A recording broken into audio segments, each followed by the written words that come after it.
आप सभी को जय हिंद जोहार साथियों, स्वागत है। जेटेड सीडीपी का बहुत महत्वपूर्ण क्लास लेकर आया है। प्यारे साथियों, आप चाहते हैं कि बाल विकास में आपका 30 में 30 सही हो और आपका जेटेड परीक्षा में आप 150 में आप 120 पर लाना चाहते हैं तो आप चैनल को लाइक और सब्सक्राइब कर लीजिएगा। ना संघर्ष न तकलीफ, खाक मत जाए जीने में, बड़े बड़े तूफान समझाते हैं जब आग लगी हो सीने में। अब विरासत से तय नहीं होंगे सियासत के फैसले, अब उड़ान तय करे आसमान किसका होगा, आपका होगा। तो जो चीज चाह रहे हैं उससे वक्त दे रहे हैं, समय दे रहे हैं, वक्त वह चिल्ला कर देगी जो चीज चाहते हैं। प्यारे साथियों, झारखंड में आंदोलन चल रहा है, उस बीच हम लोग को पढ़ाई भी जारी रखना है, लेकिन आंदोलन में आप लोग को भी जाना है, मेरी तरफ से अनुरोध है। साथियों, स्टार्ट करते हैं आज के क्लास को, जो आपके बाल विकास का बहुत महत्वपूर्ण क्लास होने वाला है। देखिएगा, पहला सवाल आपके बीच में, सवाल यहां पे देखिएगा। प्यारे साथियों, क्या है जो आपके बीच सवाल पहला है, देखिए, और इसको आपको बताना है क्या होगा आंसर, हम इसको एक्सप्लेन करने वाले इस वीडियो में है। समझिएगा, यहाँ पे पहला सवाल आपके बीच में है, क्या कहता है कि पहला सवाल है आपका है, कोई मनोवैज्ञानिक है के अनुसार ईदम यानी कि ईड, ईगो तथा सुपर ईगो व्यक्तित्व के 3 घटक है। कौन बात बोला था प्यारे साथियों? तो आपको बंडूरा बोला था। तो बंडूरा तो दिया है क्या, सामाजिक अधिगम का सिद्धांत। समाज में अधिक बॉन्डर होने से बचा लिया। ट्रिक याद होगा आपको, होना चाहिए, हम बता दिए। सामाजिक अधिगम का सिद्धांत कौन दिया है? तो सामाजिक अधिगम का सिद्धांत बंडूरा दिया है। यूं बोला है कि व्यक्तित्व होता है ना, व्यक्तित्व, जो आपका व्यक्तित्व के बारे में बोला है कि देखिए, अंतर्मुखी, बहिर्मुखी और उभयमुखी जो व्यक्तित्व होता है उसके बारे में कौन बताया है? यूंग बताया। और बचा एडलर। एडलर कोई मनोवैज्ञानिक वैसा है ही नहीं जिससे आपका सवाल पूछेगा, ये अनठेकान दे दिया है। एक फ्रायड है, तो फ्रायड क्या दिया है? फ्रायड देखिए, जो फ्रायड ही आपका आंसर हो जाएगा। फ्रायड आपको दिया है मनोविश्लेषणात्मक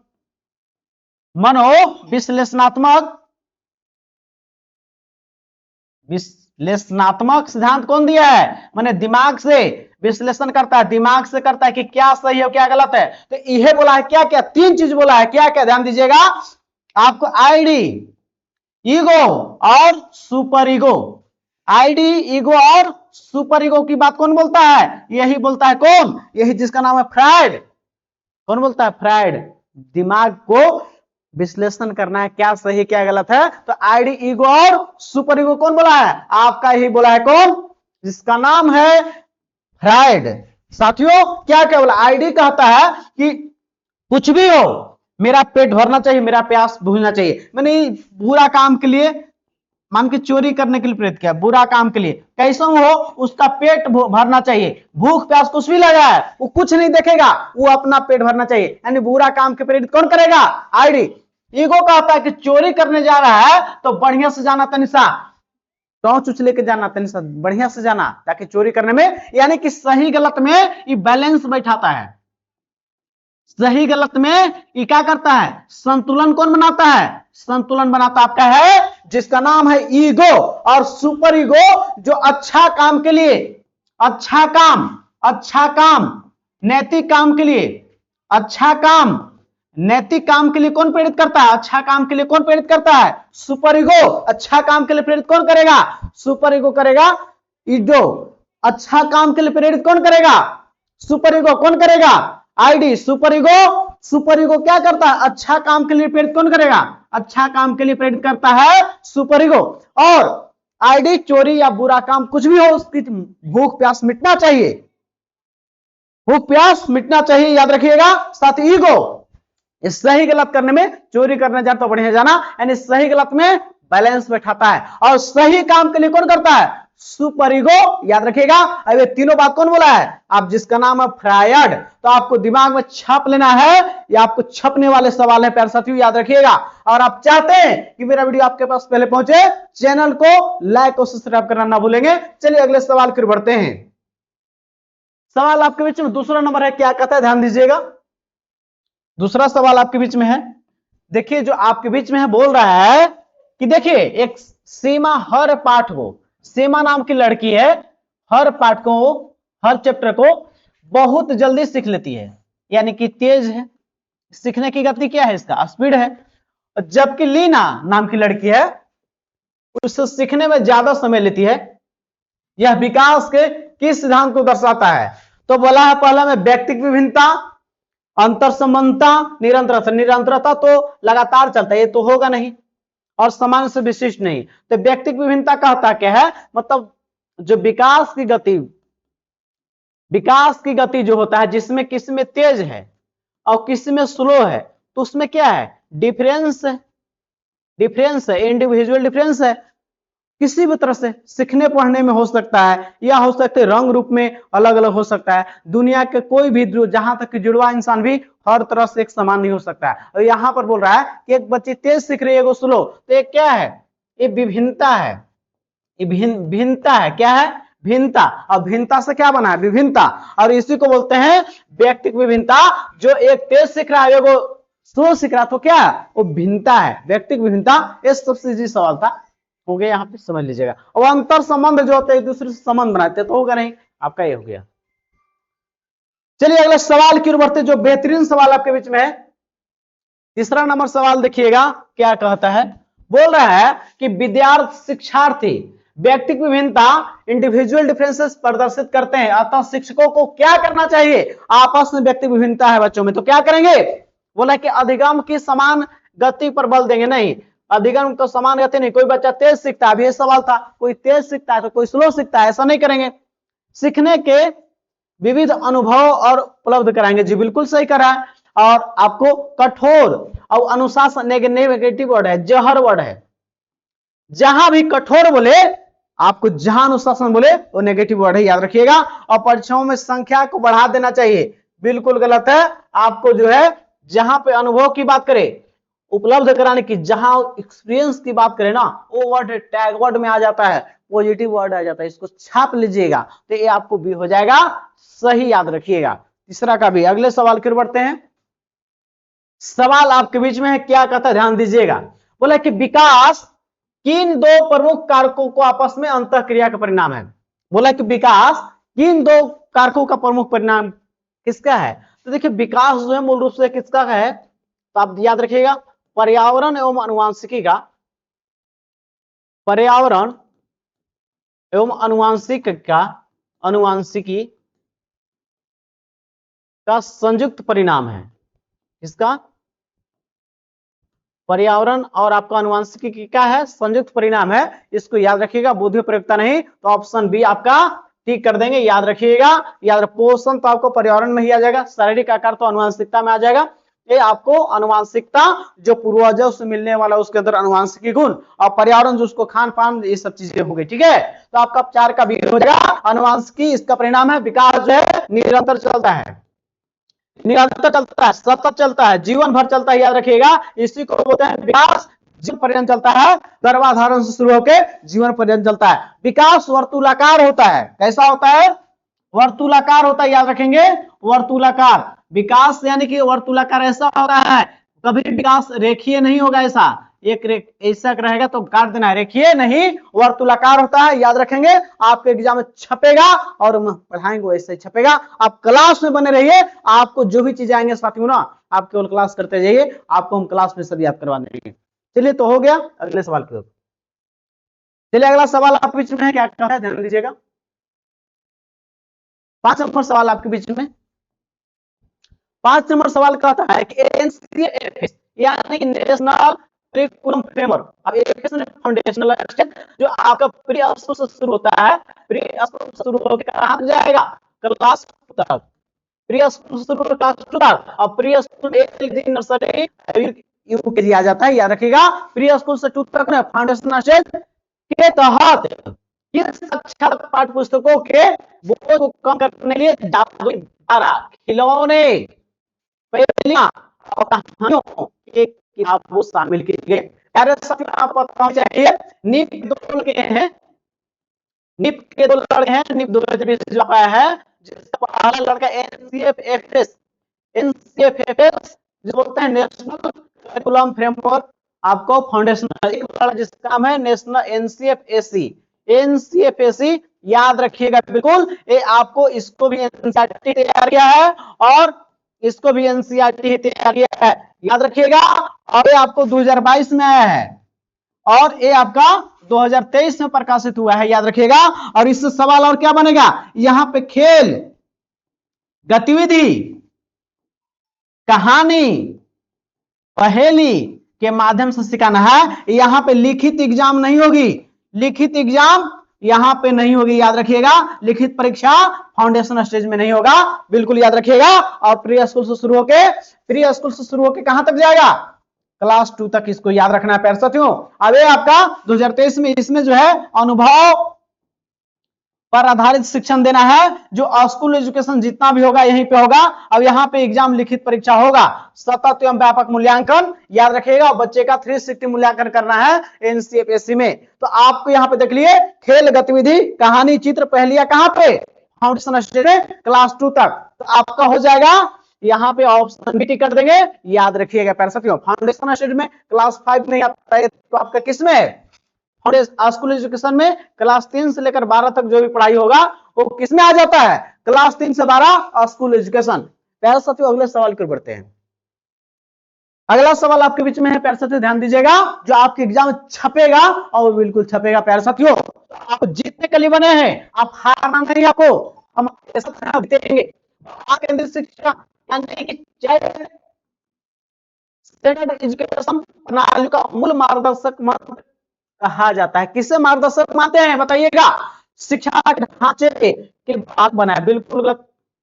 बाल केंद्रित शिक्षा बोलते हैं बालक को केंद्र में मानकर, बालक को केंद्र में मानकर शिक्षा देना जिसमें उसकी रुचि को, उसके व्यवहार को और उसकी क्षमता को ख्याल में रखते हैं, यही होता आपका है बाल केंद्रित शिक्षा। शिक्षा जो है बालक के लिए बना है। शिक्षा किसके लिए बना है? बालक के लिए बना है। शिक्षा किसके लिए बना है? बालक के लिए बना है, न कि बालक शिक्षा के लिए बना है। शिक्षा किसके लिए बना है? बालक के लिए बना है, याद रखिएगा। तो यहाँ पे याद रखिएगा शिक्षक सत्य परम केंद्र है, बिल्कुल गलत। यहाँ पे केंद्र में कौन होगा? बालक होगा। बालक के लिए शिक्षा है, बालक के लिए शिक्षा है। बालक के लिए क्या है? शिक्षा, और शिक्षा के लिए बालक है। जी बिल्कुल, आपका ऑप्शन सी टी कर देंगे, जो ऑप्शन करेक्ट हो जाएगा, याद रखिएगा। शिक्षा केंद्रित तो होगा नहीं, ऑप्शन सी कर देंगे।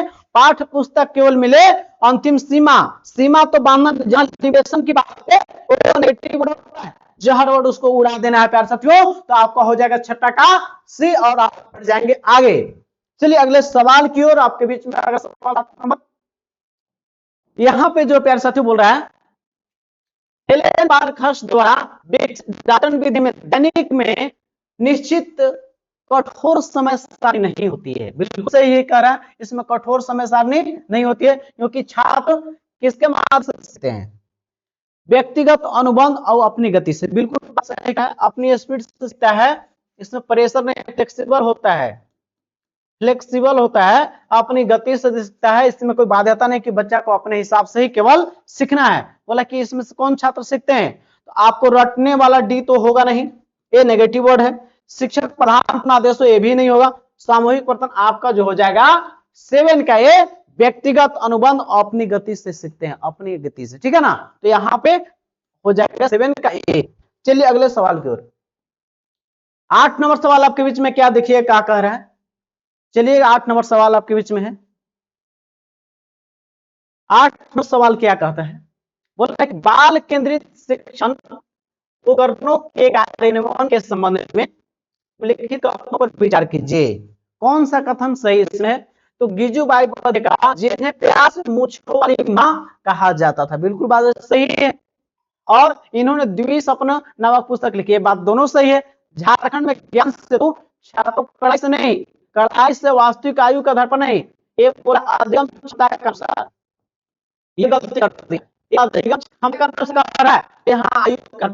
आपका गलत हो जाएगा, तो 1 सही हो जाएगा। 1 कहां पे बोला है? तो आपको 8 के लिए 1 हो जाएगा सही, जो ऑप्शन ए में ही सही है, याद रखिएगा। यहाँ पे आयु का आधार पर नहीं मिला है, तो आपका 8 का ए हो जाएगा करेक्ट। अगले सवाल की ओर बढ़ जाते हैं, ध्यान रखिएगा। 9 नंबर सवाल आपके पीछे प्यार से, जो आपके लिए बहुत महत्वपूर्ण है और एग्जाम में छपेगा, जब पढ़ाएंगे वो छपेगा प्यार से। तो आपको डरना नहीं है, आप जीत के लिए बने हैं। यह संघर्ष सिर्फ पाने का नहीं है, यह संघर्ष खुद को साबित करने का है, ताकि बता सके कमजोर हम नहीं, हमारा वक्त था हमारा, लेकिन अब नहीं, क्योंकि आप सही डायरेक्शन में आगे बढ़ रहे हैं। प्यारे साथियों, न संघर्ष न तकलीफ, खाक मजा है जीने में, बड़े बड़े तूफान थम जाते हैं जब आग लगी हुई सीने में, जो याद रखिएगा प्यारे साथियों। तब जीतने के लिए बने हैं, आपको हम जिता कर ही रहेंगे, याद रखिएगा। करना ही आपको 120 प्लस लेके आना है। अगले सवाल की ओर, राष्ट्रीय नेशनल एजुकेशन पॉलिसी 2020 के अनुसार नया जो है पुरानी 10+2 प्रणाली के बदलकर कौन सा मॉडल लागू किया गया है? प्यारे साथियों, जो पुराना आपका जो था 10+2, उसमें क्या किया गया है कि नया जो है 5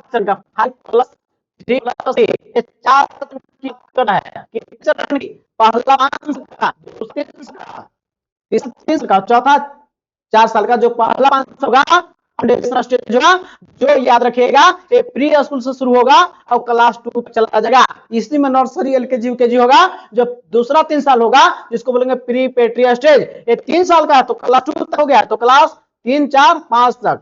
अगला जो 3 साल होगा वो अगला होगा जिसका नाम है मिडिल स्टेज, जो आपको क्लास 6 से लेकर 8 तक हो जाएगा, 6 7 8। अगला जो लास्ट जो 5 4 साल है ये रहेगा जिसको बोलेंगे सेकेंडरी स्टेज, जो आपको 9th 10th 11th और 12th तक चला जाएगा। तो यही 4 चरण है जो आपके एग्जाम में छपेगा और बिल्कुल छपेगा प्यारे साथियों, याद रखिएगा। क्लास में बच्चा का एडमिशन कितना में होगा? प्ले स्कूल में 3 साल में, तो पहला में कितना साल में रहेगा इसमें? तो 3 से 8 साल। इसमें कितना? 8 से 11 साल। किसमें? प्रीपेटी में। और मिडिल स्टेज में 11 से 14 साल का बच्चा प्रीपेटी स्टेज में, और 14 से 18 साल का लड़का किसमें आ जाएगा? तो आ जाएगा सेकेंडरी स्टेज में। ये भी पूछ देगा कि सेकेंडरी स्टेज में बच्चा की उम्र कितना कितना के बीच में होता है, तो आप जवाब दीजिए गुरुजी 14 से 18। ऐसे ही आपको एग्जाम में छपेगा और आपको क्लास में आपको वही चीज नहीं करना है। ये आपको नीट 2020 जो आपको यही आ गया है पैटर्न, और याद रखिएगा प्यारे साथियों। तो ये आपको पुराना था, ये नया था। आपको आजाद देश होने से आपको पहला शिक्षा नीति आया था 1968 में, उसमें प्रधानमंत्री इंदिरा गांधी के समय। सेकेंड शिक्षा नीति 1986 में आया, याद रखिएगा, जो आपको ऑपरेशन ब्लैक बोर्ड के नाम से जानते हैं, ऑपरेशन ब्लैक बोर्ड, अब ये राजीव गांधी के समय आया था। और तीसरा शिक्षा नीति जो 2020 में आया, जो आपको सबसे बड़ा कमेटी के द्वारा बनाया गया है, और ये आपको मोदी जी अभी प्रधानमंत्री हैं। पहला शिक्षा नीति 1968 में, आजाद भारत का पहला, जिसको कोठारी आयोग बोलते हैं प्यारे साथियों। तो ये अभी नया वाला आ गया है, तो आप इसको ध्यान रखिएगा और एग्जाम में छपेगा, तो छपेगा तो आप दिमाग में छप लेना है आपको। चलिए, तो कौन हो जाएगा आपका? फर्स्ट ऑप्शन हो जाएगा 5+3+3+4 आपको हो जाएगा ऑप्शन ए। और अगले सवाल की ओर बढ़ जाते हैं, और आपको दिमाग में घुस ही गया होगा, और नहीं घुसेगा तो और घुसा देंगे। अभी बहुत सारे सवाल हम आपको करवाने वाले हैं। आप जान लिए हैं तो आपकी जीत पक्की है, आप जीतने के लिए ही बने हैं, याद रखिएगा। आप जैसा सोचते हैं वैसा बनते हैं, तो आप थिंकिंग भी पॉजिटिव और रिजल्ट भी पॉजिटिव, याद रखिएगा। सवाल यहाँ पे संज्ञानात्मक विचार करें। सबसे जो है ना सोशल कल्चरल थ्योरी दिया है, social cultural theory. Social cultural theory कौन दिए हैं? यही याद रखिएगा, जिसको बोलते हैं सामाजिक सांस्कृतिक सिद्धांत। सामाजिक सांस्कृतिक सिद्धांत बोले हैं कौन? यही दिया आपका ए, जिसमें बोले समाज को महत्वपूर्ण माने हैं, संस्कृति को महत्वपूर्ण माने हैं, उसमें बोले भाषा को महत्वपूर्ण माने हैं, यानी कि सोशल कल्चरल और लैंग्वेज को महत्वपूर्ण माने हैं। एक और शब्द है पाड़ और ढांचा। पाड़ और ढांचा जिसको बोलते हैं स्कैप होल्डिंग। स्कैप होल्डिंग बोलते हैं जो बच्चों को सिखाने के लिए अस्थायी मदद देते हैं, अस्थायी मदद बच्चे को सीखने के लिए देते हैं। और एक जेडपीडी है, जो जेडपीडी कहता है कि अपने से बच्चा पढ़ रहा था तो आप 80 ला रहे थे, और आप टारगेट रखें 120 का संभावना, और हम पढ़ाए तो आप 90 ले आए, तो यही बोलते हैं 90 को जेडपीडी। तो यहाँ पे है कि जेडपीडी वह अंतर है जो बच्चा अकेले कर सकता है, जो बिल्कुल अकेले कर सकते हैं, यहाँ पे बात कर रहे हैं, और जो मार्गदर्शन के साथ प्राप्त कर सकता है। तो ये बात तो सही कह रहे हैं, यहाँ पे आपका सही कह रहे हैं बात, यहाँ तक ये तो सही है। अब बी में है स्कैप होल्डिंग, एक अस्थायी जीवन सहायता प्रणाली जो आपको बदलती नहीं। देखिए, ये बोल रहा है अस्थायी नहीं होता ही, अस्थायी देते हैं, यही बात तो गलत कर दिया। ये टेम्पोररी हेल्प देते हैं, अस्थायी आजीवन सहायता नहीं, अस्थायी मदद देते हैं। मतलब टेम्पोररी, बच्चा साइकिल सीखने के समय उसको कौन सिखाता है? मम्मी पापा, उसके बड़े भाई बहन, तो टेम्पोररी हेल्प करते हैं अस्थायी रूप में, ठीक है ना। या जेट परीक्षा पास कराने में हमको मदद करें आपको, तो आपको अभी दे रहे हैं, फिर एग्जाम में थोड़े साथ देंगे। तो टेम्परेरी हेल्प जो होता है वो अस्थाई नहीं अस्थाई होता है, इसलिए आपका ये गलत हो जाएगा। तो 10 का आंसर कौन हो जाएगा? केवल एक सही है, केवल एक सही है। तो केवल एक कहां पे है? तो केवल एक आपका ऑप्शन डी में है। तो केवल एक कहां पे? ऑप्शन डी में है, तो ऑप्शन डी हो जाएगा। जहां पे केवल एक सही दिया है तो आगे बढ़ जाइएगा, याद रखिएगा। ये भी सही होगा जहां पे अस्थाई आपको सहायता मिलता, तो दोनों सही होते, यहाँ पे केवल एक सही होगा, याद रखिएगा। तो ऑप्शन डी टिक कर देंगे जहां केवल एक दिया है। चलिए अगले सवाल की ओर आपके दिमाग में घुसा देंगे। और मेरा लक्ष्य है कि आपको जेटेट पास नहीं कराना, आपको एग्जाम में 120 प्लस लाने का मेरा टारगेट है। तो आप जीवन में सफलता के लिए ही बने हैं, याद रखिएगा। सवाल यहाँ पे, क्या साइकिल चलाने का अभ्यास जी करते समय एक बच्चा कई बार गिरा अभी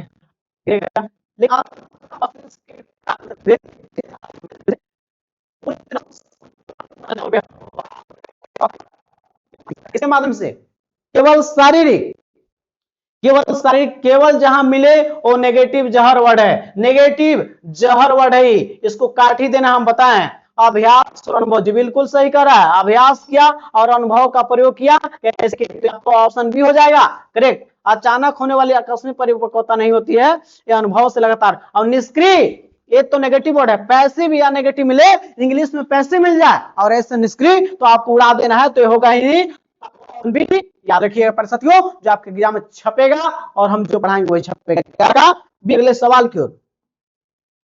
सवाल यहाँ है,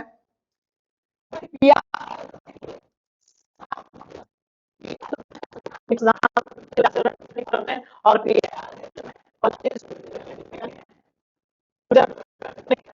वैज्ञानिक मानते हैं, ठीक है ना? इतना याद रखना चाहिए। वैज्ञानिक बच्चे को अन्वेषक मानते हैं, मानते हैं। ये 4 चरण में संज्ञानात्मक विकास को सिद्धांत दिए हैं। जो पहला अवस्था होता है जो दिमाग में तो प्याजे आते, इतना दौड़ जाना चाहिए तभी आपकी तैयारी बेहतरीन है, ना तो इससे गिरते फिरते आपको सोल्व नहीं करना है। प्याजे आते इतना चीज दिमाग में बोल रहा है,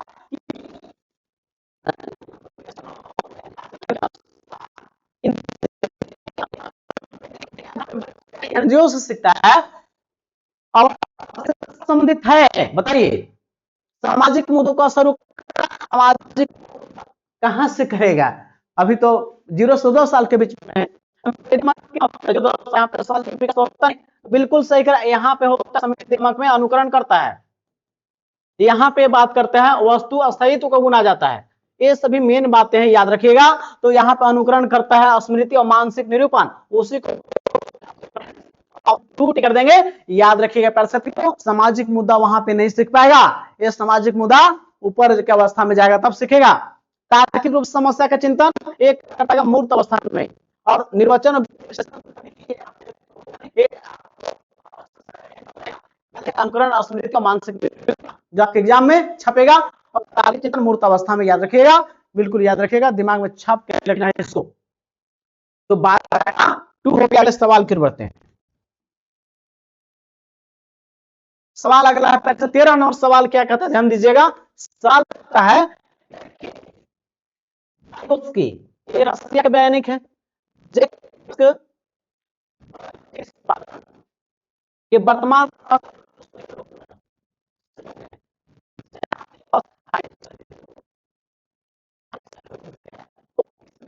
डायरेक्ट समझ लीजिए कि पाड़ या ढांचा, पाड़ या ढांचा बोलते हैं उसको इंग्लिश में स्कैफोल्डिंग। जहां पे सहयोग बच्चों को सिखा रहे हैं, सीखने उसको विस्तार करने में दे रहे हैं, तो पाड़ या ढांचा में आता है। खोजपूर्ण अधिगम नहीं आएगा, समीपस्थ जेडपीडी से है लेकिन ये में नहीं होगा। पाड़ या ढांचा स्कैफोल्डिंग ऑप्शन 3, जहां पे सहयोग दे रखे उसको बढ़ा रहे हैं, आगे बढ़ा रहे हैं, तो सहयोग की बात आ गया तो वो हो जाता है स्कैफोल्डिंग। स्कैफोल्डिंग स्कैफोल्डिंग दिमाग में छाप लीजिए, जहां पे सहयोग की बात कर रहा है वो पाड़ ढांचा अस्थायी सहयोग दे रहे हैं बच्चे को सिखाने में, तो ऑप्शन टी टिक कर देंगे। अगले सवाल की ओर चलिए। अगला आज आपका लास्ट सवाल आपके बीच में, जो आपके लिए बेहतरीन सवाल है, बोल रहा है कि के अनुसार, कोई मनोवैज्ञानिक के अनुसार बोल रहा है कि बच्चों के चिंतन के बारे में सामाजिक प्रक्रियाओं के सांस्कृतिक संदर्भ में प्रभाव को समझना क्या कहलाता है। दिमाग में जहां बोल दे जहां बोलते सामाजिक, कुछ भी नहीं देखना, सामाजिक सांस्कृतिक चीज के बारे में बोले ना तो तुरंत समझना कि वाइगोत्स्की की ओर कह रहा है, वाइगोत्स्की की ओर कह रहा है। बाकी देख लेंगे। लॉरेंस कोहलबर्ग पे बातें नहीं करते तो बोलते हैं नैतिक विकास का सिद्धांत। नैतिक विकास का सिद्धांत जो बोलते हैं कि 3 चरण में बोले हैं और स्टेज बोले हैं 6 गो, तो ये होगा नहीं। जीन प्याजे संज्ञानात्मक विकास, ये होंगे नहीं, 4 चरण में बताए हैं।